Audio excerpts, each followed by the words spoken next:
Assalamualaikum warahmatullahi wabarakatuh.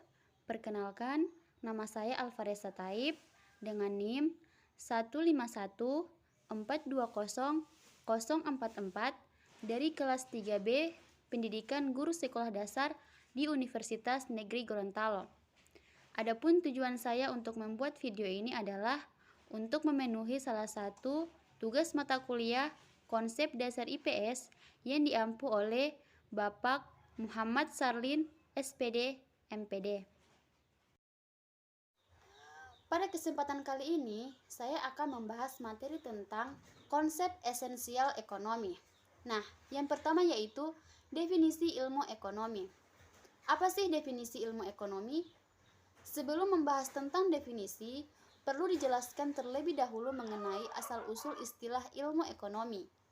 Istilah ekonomi berasal dari bahasa Yunani kuno, yaitu oikos yang artinya rumah tangga dan nomos artinya kebiasaan atau hukum, di mana gabungan kedua kata tersebut dapat diterjemahkan sebagai aturan atau kebiasaan dalam rumah tangga.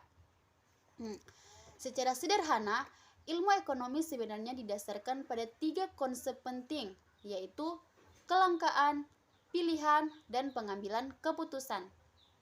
Ilmu ekonomi muncul karena manusia selalu ingin mendapatkan sesuatu melebihi sumber daya yang dimilikinya. Misalnya, manusia ingin hidup di dunia yang nyaman dan aman, air yang bersih, pendidikan yang baik, rumah mewah, dan kendaraan yang bagus. Sementara, untuk mendapatkan itu semua, seseorang dibatasi oleh waktu, pendapatan, dan harga yang harus dibayar, yang akhirnya berujung pada tidak terpenuhinya semua keinginan tersebut. Nah, oleh karena itu, ilmu ekonomi diperlukan untuk memahami bagaimana cara memenuhi keinginan yang tidak terbatas tersebut dengan sumber daya yang terbatas. Nah, lalu mengapa kita perlu mempelajari ilmu ekonomi? Nah, jawabannya dengan kita mempelajari ilmu ekonomi, kita dapat mengetahui munculnya berbagai permasalahan ekonomi, perilaku para agen ekonomi atau rumah tangga dan perusahaan, dampak yang dihasilkan dari permasalahan ekonomi, dan pengambilan keputusan ekonomi yang rasional. Sebenarnya, tanpa mempelajari ilmu ekonomi terlebih dahulu, manusia secara sadar maupun tidak setiap hari melakukan keputusan ekonomi. Namun demikian, dengan mempelajari ekonomi, kita akan memiliki pemahaman yang lebih baik mengenai permasalahan ekonomi dan bagaimana suatu perekonomian bekerja. Nah, selanjutnya yaitu ada ilmu ekonomi dan keputusan ekonomi. Nah, pada dasarnya, ilmu ekonomi ini selalu berhubungan dengan pengambilan keputusan ekonomi. Bahkan, dapat dikatakan ilmu ekonomi merupakan suatu perangkat alat analisis yang dapat membantu kita membuat keputusan terbaik di dalam hidup, khususnya keputusan ekonomi. Nah, sebelum mengambil keputusan ekonomi, setiap agen ekonomi atau rumah tangga dan perusahaan harus dapat mengidentifikasi terlebih dahulu tujuan ekonomi yang ingin dicapai. Setelah mengetahui tujuannya, setiap agen ekonomi juga harus mengetahui keterbatasan sumber daya apa yang dihadapinya untuk mencapai tujuannya tersebut. Nah, membuat keputusan ekonomi, misalnya, sudah dimulai ketika seorang individu atau rumah tangga memulai harinya ketika bangun tidur.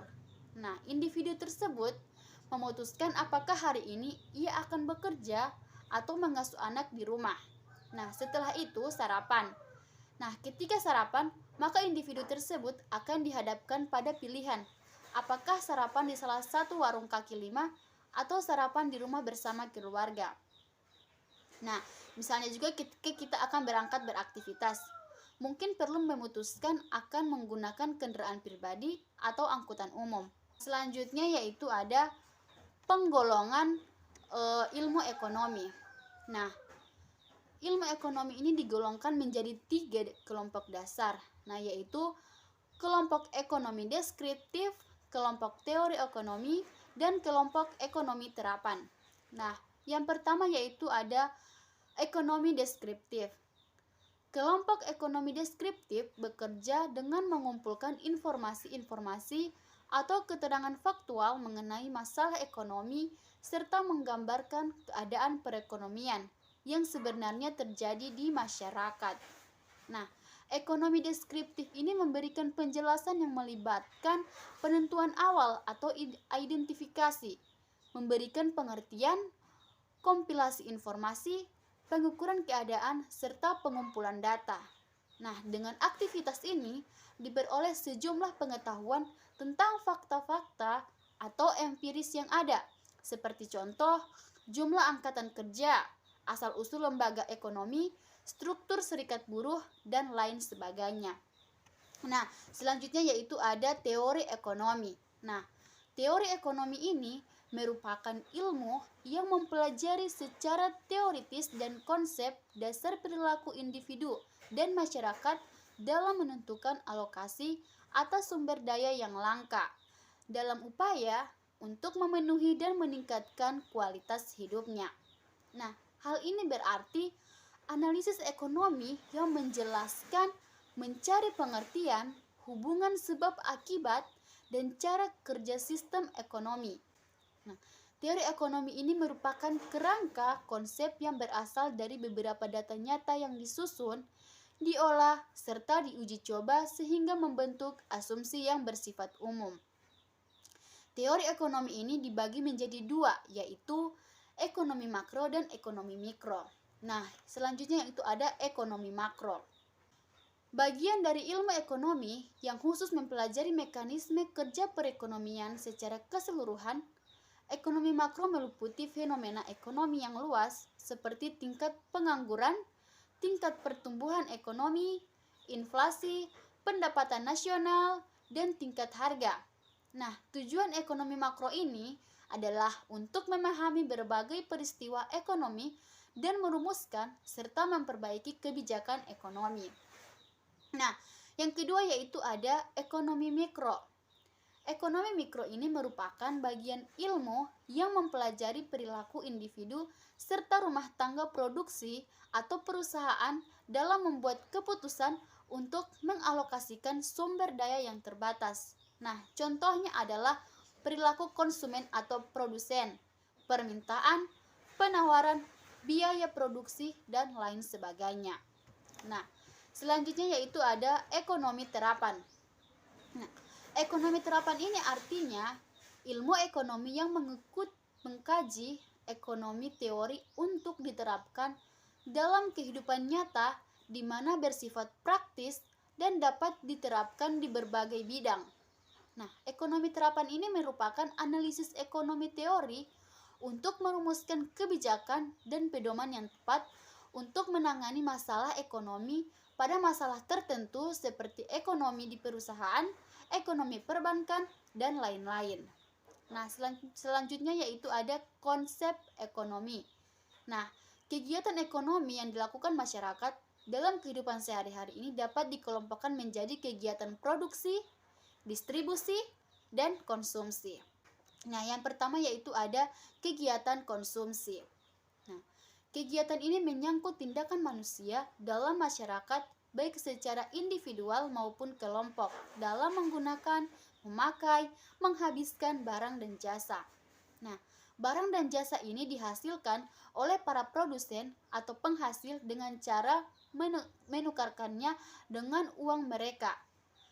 Nah, konsumsi ini banyak dipengaruhi oleh tingkat pendapatan seseorang, kebiasaan, dan budaya mereka, sehingga diperlukan perhitungan yang lebih bijaksana. Konsumsi yang lebih bijaksana ini artinya adanya keseimbangan antara pendapatan dan pengeluaran atau konsumsi seseorang, baik secara rutin maupun harian, mingguan, bulanan, serta tahunan.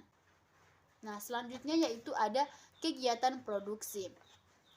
Kegiatan ekonomi yang menyangkut produksi ialah kegiatan yang berkenaan dengan usaha meningkatnya nilai guna suatu barang dan jasa. Langkah pertama kegiatan produksi ini adalah menghimpun faktor produksi seperti sumber alam, sumber tenaga kerja, manusia, modal, dan skill yang berasal dari masyarakat atau konsumen melalui distribusi. Nah, setelah terhimpun faktor produksi, diolah menjadi hasil produksi yang berupa barang dan jasa. Selanjutnya yaitu ada kegiatan distribusi. Nah, kegiatan distribusi ini dalam ilmu ekonomi menyangkut kegiatan yang membantu melancarkan produksi dan konsumsi. Nah, artinya mempercepat arus barang dan jasa dari produsen ke konsumen maupun dari konsumen ke produsen. Selanjutnya yaitu ada pengaturan penyebaran barang dan jasa tergantung pada banyaknya barang yang ditawarkan atau supply dan permintaan barang dan jasa dari masyarakat atau konsumen atau yang dikenal dengan demand. Nah, hal ini terjadi terutama di negara maju yang menggunakan pasar bebas atau liberal. Di Indonesia itu sendiri, distribusi barang dan jasa banyak ditentukan oleh pemerintah dan masyarakat. Pembahasan distribusi dalam masyarakat erat kaitannya dengan persoalan pasar, sebab pasar merupakan kegiatan dalam menyalurkan barang dari produsen ke konsumen. Nah, sementara itu ada konsep esensial ilmu ekonomi. Yang pertama yaitu ada konsep kelangkaan. Konsep kelangkaan merupakan dasar yang sentral dari ilmu ekonomi.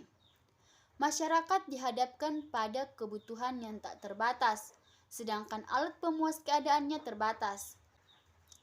Kelangkaan ini menggambarkan hubungan antara kebutuhan manusia dengan sumber daya yang dimiliki. Prinsip kelangkaan menyebutkan bahwa kebutuhan manusia itu tak terbatas, sedangkan sumber daya untuk memenuhi kebutuhan ini terbatas. Dari prinsip kelangkaan ini muncullah ilmu ekonomi yang mempelajari tata cara manusia untuk memenuhi kebutuhan yang tak terbatas, yang dihadapkan pada sumber daya yang terbatas, baik dengan uang maupun tidak. Nah, selanjutnya yaitu konsep spesialisasi. Nah, konsep spesialisasi yaitu konsep produksi yang baru yang dihasilkan dari kelangkaan sumber produksi. Dikembangkan metode-metode produksi yang baru yang mampu menghasilkan jumlah yang banyak dengan sedikit waktu dan sedikit bahan. Nah, contohnya perkebunan di daerah puncak. Dari segi geografisnya, lahan pada daerah puncak sangat cocok untuk sistem perkebunan karena udaranya yang sejuk sehingga mampu mendukung pertumbuhan tanaman perkebunan. Nah, selanjutnya yaitu ada konsep kesejahteraan masyarakat. Nah, konsep kesejahteraan masyarakat ini yaitu konsep keputusan pasar yang dipengaruhi kebijaksanaan atau politik pemerintah guna mencapai kesejahteraan masyarakat. Selanjutnya ada investasi. Investasi dapat diartikan sebagai perubahan stok modal dalam kurun waktu tertentu. Makna investasi tersebut sering dikacaukan dengan investasi keuangan, yang definisinya adalah pembelian aset-aset keuangan seperti saham dan obligasi yang nantinya akan dijual kembali saat harganya meningkat. Dan hal itu lebih terkait dengan analisis jasa. Nah, selanjutnya yaitu ada cabang ilmu ekonomi. Pertama yaitu ada ilmu ekonomi moneter. Ilmu ekonomi moneter adalah cabang ilmu ekonomi yang membahas tentang uang, perbankan, dan lembaga keuangan lainnya seperti inflasi, tingkat suku bunga, jumlah uang yang beredar, dan lain sebagainya. Selanjutnya yaitu ada ilmu ekonomi publik. Nah, ilmu ekonomi publik adalah cabang ilmu ekonomi yang membicarakan tentang kebijakan pemerintahan dalam perekonomian. Hal-hal yang dibahas dalam ilmu ekonomi publik ini antara lain APBN, APBD, uang pemerintah, pajak, retribusi, dan lain sebagainya. Nah, selanjutnya yaitu ada ilmu ekonomi industri. Ilmu ekonomi industri merupakan cabang ilmu ekonomi yang memfokuskan pembahasan pada interaksi perusahaan-perusahaan dalam suatu industri. Nah, interaksi tersebut dapat berupa kinerja perusahaan maupun persaingan pada usaha. Nah, pembahasan pada cabang ilmu ekonomi industri ini termasuk dalam lingkup ekonomi mikro. Nah, selanjutnya ada ilmu ekonomi internasional. Ilmu ekonomi internasional diartikan sebagai cabang ilmu yang membahas tentang aktivitas perekonomian antar negara.